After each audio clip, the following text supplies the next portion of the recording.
আয়াত ২৯।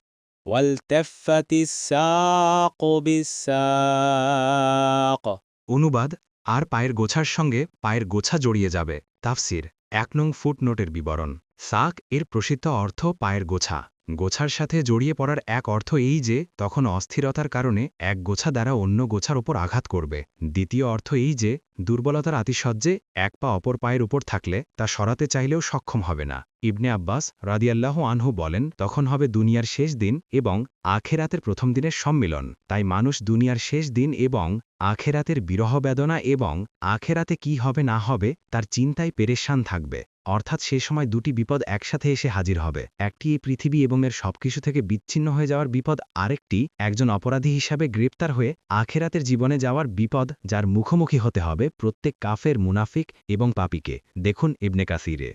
আয়াত ৩০। إلى ربك يومئذ المساق অনুবাদ, সেদিন আপনার রবের কাছেই সকলকে হাঁকিয়ে নেওয়া হবে।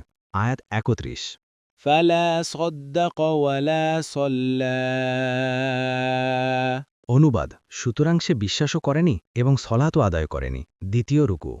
আয়াত ৩২। ولكن كذب وتولى অনুবাদ, বরং সে মিথ্যারোপ করেছিল এবং মুখ ফিরিয়ে নিয়েছিল। আয়াত ৩৩। ثم ذهب إلى أهله يتمطى অনুবাদ, তারপর সে তার পরিবার পরিজনের কাছে চলে গিয়েছিল অহংকার করে। আয়াত ৩৪। أولى لك فأولى অনুবাদ, দুর্ভোগ তোমার জন্য, দুর্ভোগ।